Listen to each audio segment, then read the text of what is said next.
টাকার আল্লাহ। আর কোরআন নাজিল হয় কার প্রতি? রাসূলের প্রতি। যেই নবী হলো রহমতের নবী। আর রহমতের হলো একটা কোরআন।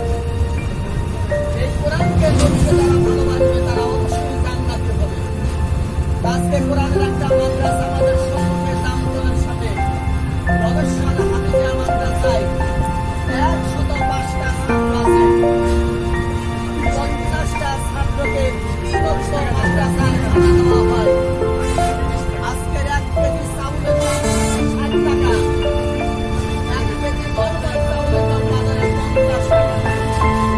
আজকে হয়তো আমার বাপ নাই, আপনার আমার দাদা দাদি নানা নানির স্বামী স্ত্রী ছেলেমেয়ে কবরে। আজকে সাবান মাশাআল্লাহ কবরের আজাদ মাফ হয়ে গেছে। রোজা আসতে বাকি আছে 8 দিন। আজকে একটা নিয়ত করবো 30 পারা কোরআনের একটা খতমের ছাত্র আমার নিজের কবরের আজাদ ছেড়ে দেয়। আজকে 3 টাকায় 1 কেজি চাউলের দাম 60 টাকা। 1 কেজি নরমাল চাউলের দাম 50 টাকা।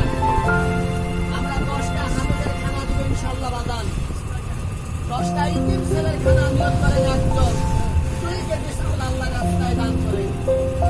একজনের 100 বিঘা জমি আছে, 50 বিঘা 20 বিঘা জমি আছে। একজনের ঢাকা শহরে একটা বা 2টা বাড়ি আছে, গ্রামগঞ্জের একটা বাড়ি আছে, একটা ইন্ডাস্ট্রি আছে, ব্যাংক ভর্তি টাকা আছে। আল্লাহর ভালোবাসা নবীর মহব্বত তার ভিতরে নাই। তার মৃত্যুর পরে জান্নাতে যাওয়ার ঠিকানা নাই। আর একজনের টাকা নাই, বাড়ি নাই, পয়সা নাই, আল্লাহ এবং নবীর ভালোবাসা আছে। তার জন্য 10 দুনিয়ার সমান একটা